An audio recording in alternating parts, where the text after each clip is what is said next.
English. But I talked about things that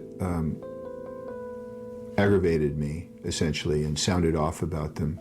And one was prejudice in the water, and the lack of giving waves, which was a very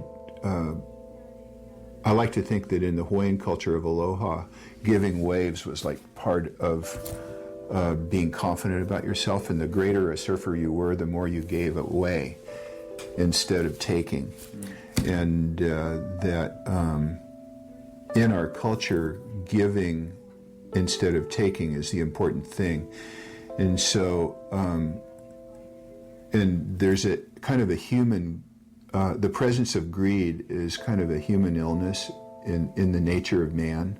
And that's what is debilitating about man rather than surfing, traveling the world. The ride itself is a pure dance.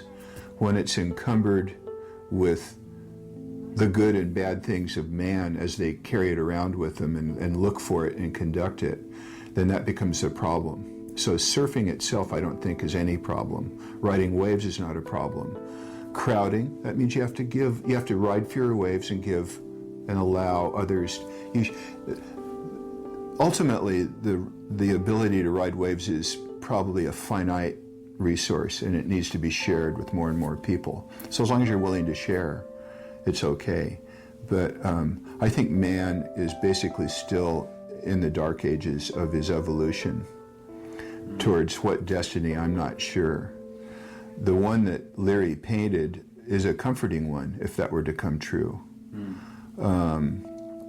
And maybe that is trying to create a heaven on earth kind of reality for future generations.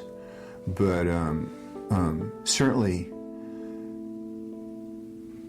so I think the potential lesson that surfing has to give is wonderful. And as a part of the matrix of the human condition, I think it's